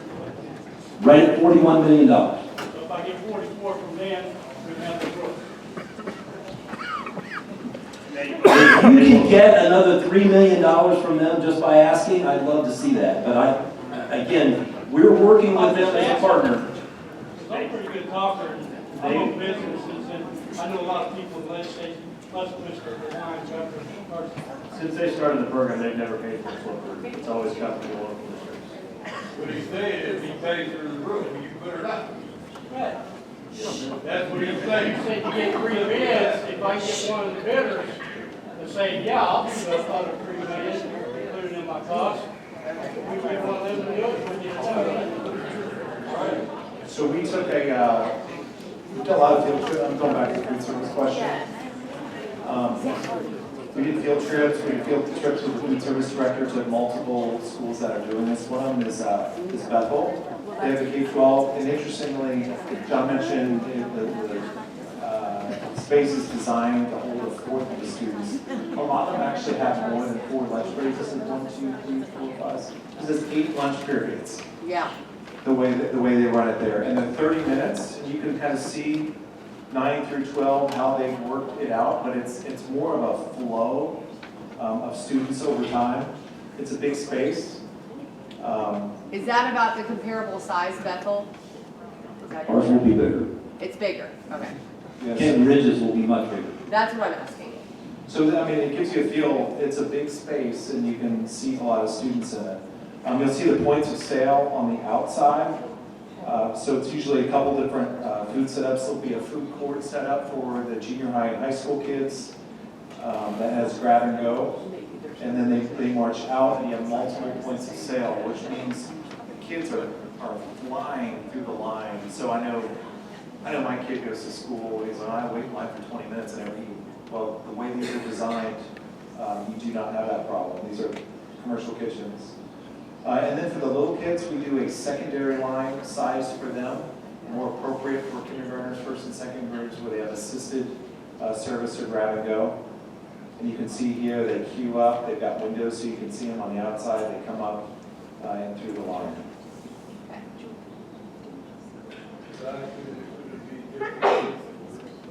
Little kids or elementary kids to high school is more or less where they're actually getting food, could it be two different places? Yeah, There'll be different lines at different times, yes. the way this will work is the little kids will come down this hallway, they'll enter this door, and then they'll break apart through 2 serving lines on here and here, and then they come, they have their point of sale at the end of the line, and they're just tapping in What quick codes. I'm talking about is more cafeteria workers. The kitchen could be bigger where they're prepared. Since you got the lunch be a day, such a short period of time. When I'm saying short period of time is 1 hour or hour and a half, they're preparing 3 different kinds of meals. Well, one of the things I think I could probably answer about that, and I know we have a food service person here. One of the things that's going to be nice about what we're getting is that all the equipment's going to work. No, all the equipment that we get in the new facility is going to work. And the equipment that we have in our facilities now, a number of the old steam tables and different things, we can't get parts for them.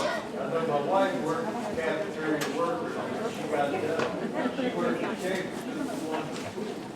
They wouldn't do that. Now you're putting 3 schools. And it's designed and sized for that, absolutely, absolutely. Roberta? With all the negativity, like I said, about the room, we are excited about what's underneath that roof and what's coming down the pipeline. Thank you. I appreciate all the questions, and truly do. If there's anything else that we have to answer. We got one more over here. Sure. Mm-hmm.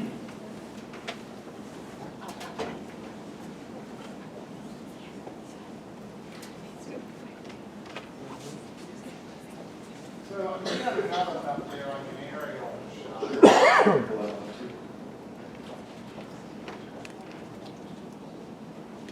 Okay, so can you kind of show where the new school will actually be there?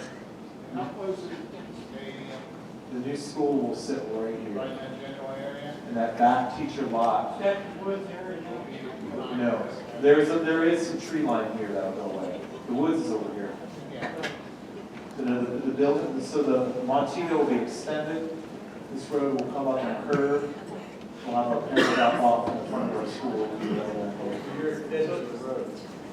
Will there be any upgrades done to the stadium? What's that? Will there be any upgrades done like at the stadium, whether it be parking?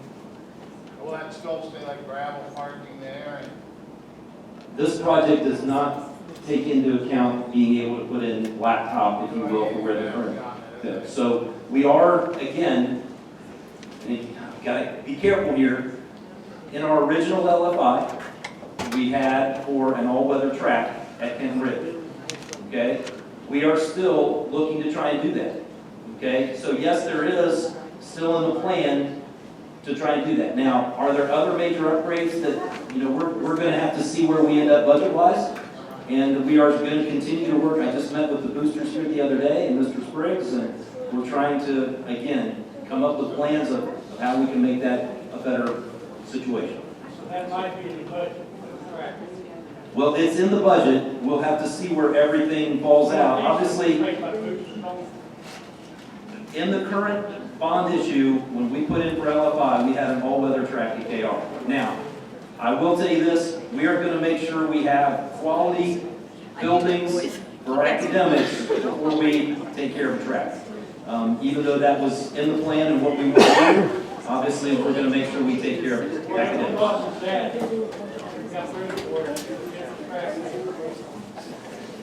Yes, ma'am. Chris. I'm kind of disappointed in my parents because there's just a lot of talking, but I just want to throw in a few things. And you can tell me briefly, you don't have to show me just because of time. Library, or is there a wall? Is that a big open space for, how does that shared space look? You don't have to, whatever. I'm sorry. I know you work hard on these. Just so that I have some visual idea. Yeah, I was thinking more Kenton Ridge, it doesn't matter if it's the both on the same. Yeah, Kenton Ridge will be really similar, just larger. Okay. So it will be an open space. Okay, but it is So our study hall. Now, wait a minute, when he says open space, and then if you look down the middle of a couple of these, there are stacks. Show where the stacks are gonna be. That are gonna be 4 or 5 feet high, okay? So there will be, in terms of, if you're sitting down in one of these areas, you're not gonna be able to visually see all the way through to the other. Now, if your question is how are we separating middle school or elementary students? We're obviously, again, we've got Story Corner over here that I'm not sure we're gonna maybe have seniors who wanna be there. But we're, again, looking at trying to set up stations, if you will, within the library that will be more elementary and more high school. But will it be an open space? The answer is yes. And that was always in the design. We didn't have two separate libraries. We had more walls or, schools, so it felt different, I think, than this, but that's okay. I just needed to see a visual of it. Okay. What else can we answer for you? This is really random, but are we, and this is not even about the building, so you guys can rest for a second. But are we still looking at, and I'm sowing a seed of changing colors when we change schools? Because I think a group of us would vote for that, please. Anyway, don't have to answer. No, I'm happy to share with you when we did our last community forum at Rolling Hills, and we talked about potential name changes or color changes, I about got my head bit off. Oh, no. I think you have a lot more support in on the Kenton Ridge side than you would. Well, that was how on the could we Kenton go Ridge about side. getting that voice heard? To be honest, can You can share with me, and I can absolutely share with the board. Is there, what would the process be? You have to go through the board to get the color changed? Is that it then? Yeah, I work for the board, absolutely. No, I'm talking Robin Brown for Kenton Ridge. And I'm an alumni. I'm just let's get rid of Brown. What he really likes. I don't like Brown. Can I ask what you could change it for? You what? What color would you change it? I'd keep the yellow, maybe have the cougar still brown, but I'd throw it gray or something there and just kind of go gray, gold, white, yeah. I know it sounds silly, but.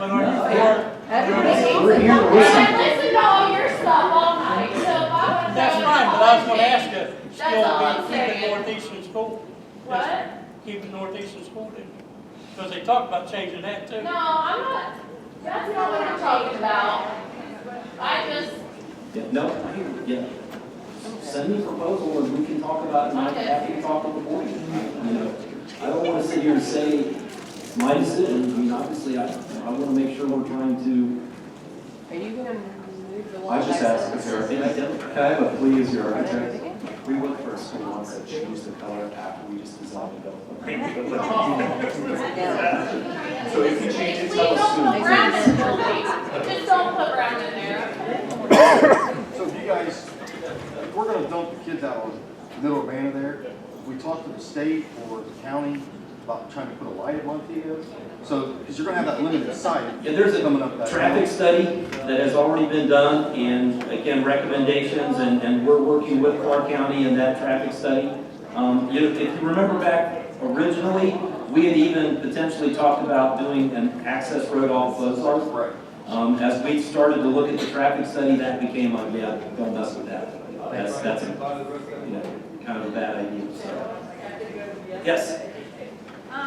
Just by this rendering, you were saying where the bus drop-off is at the beginning, and then they said they could go in those two entrances there. So are you saying, obviously if they keep it the same, the elementary will all be there, and you're going to have all the middle school flood through that elementary hallway, and then all the high school flood through that elementary hallway when they are coming in? Let me show you. So this is the bus loading area. And there's a sidewalk out front, and there's this sidewalk here, and there's this sidewalk here.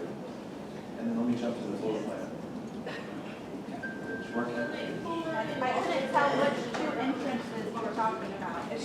So the second entrance here does go straight through the elementary school, so they may come to that entrance. So they're going to be. The other entrance up Since here. the staggered starts, there's going to be two disruptions, coming through that hallway every morning. Well, when they come through, when the middle school and high school comes through this hallway, they won't be coming through the elementary school. Yeah.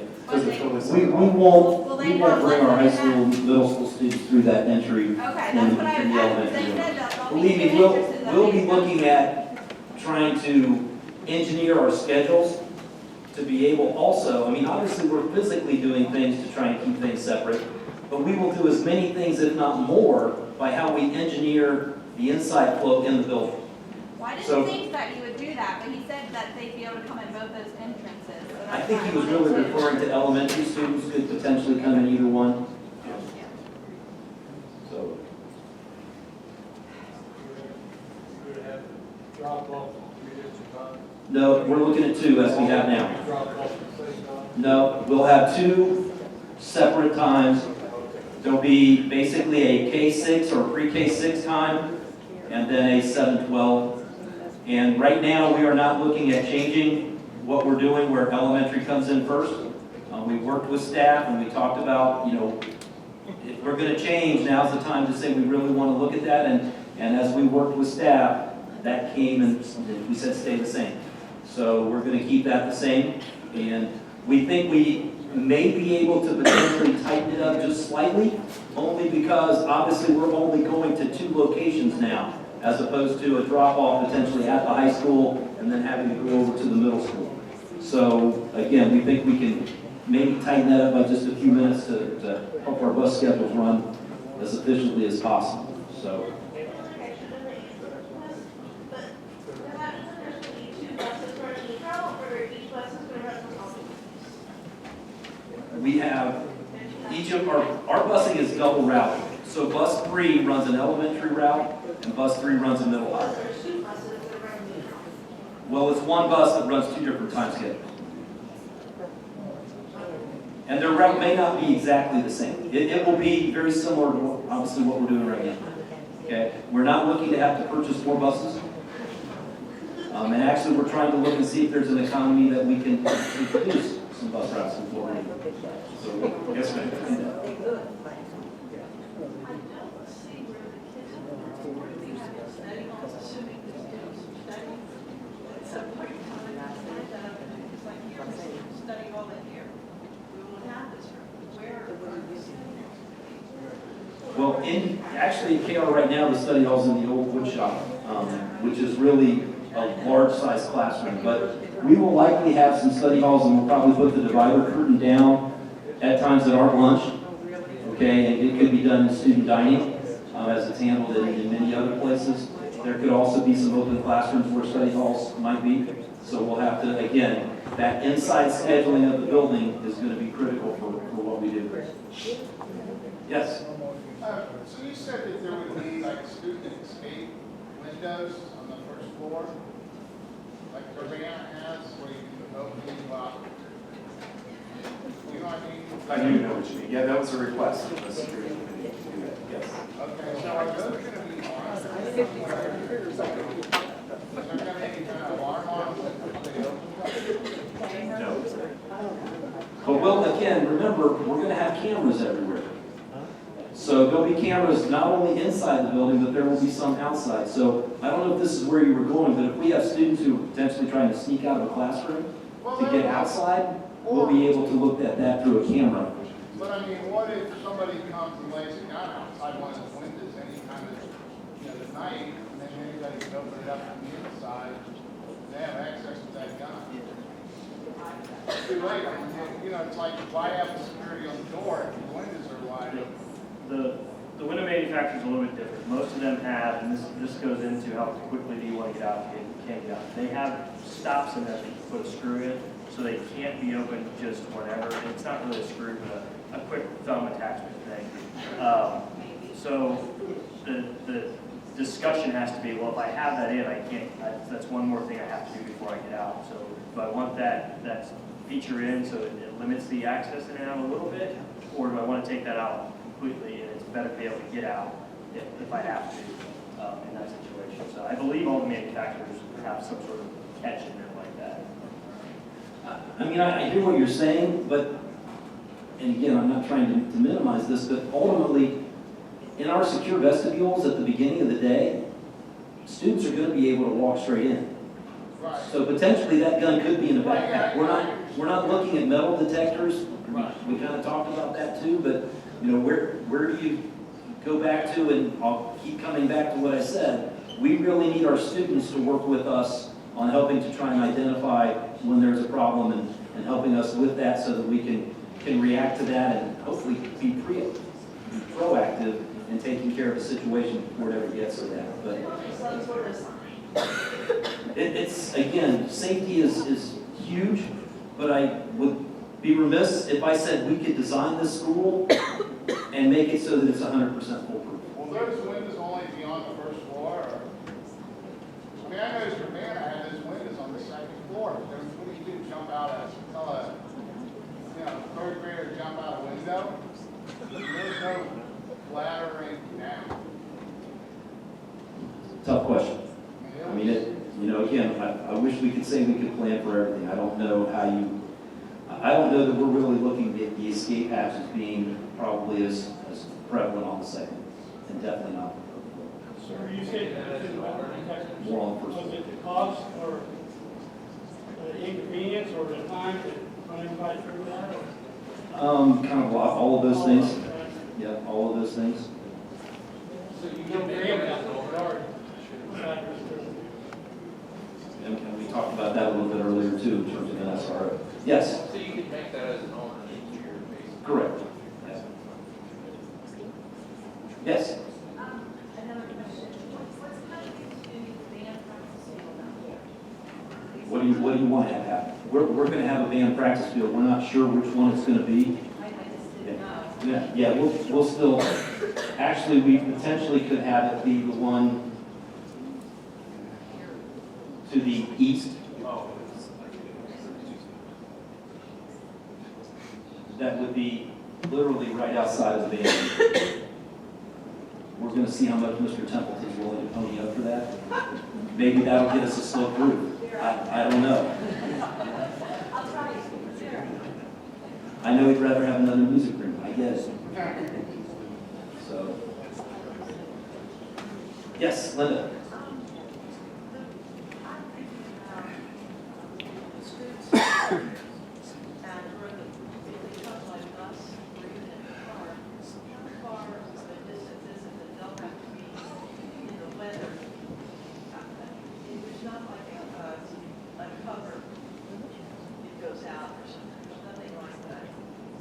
Not at this time. I mean, obviously, we're designing to have as short a distance as possible from our drop-off areas into the building, but we do not have canopies to stretch all the way to the curb.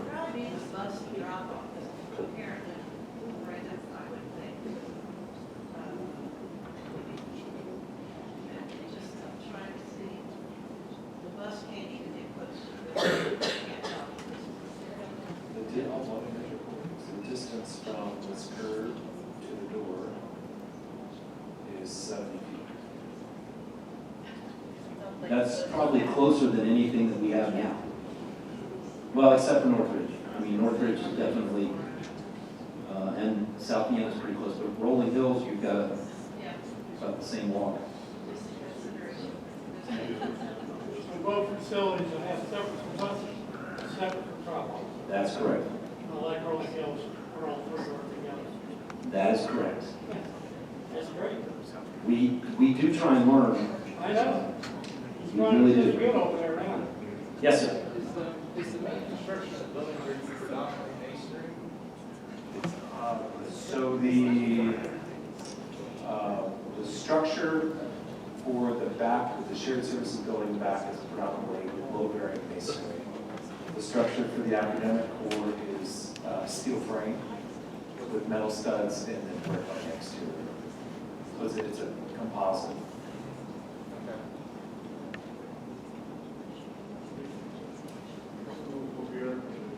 Absolutely. And we'll have heat too. We will definitely do that. Absolutely. That creates a much better learning environment. Back and back, yes.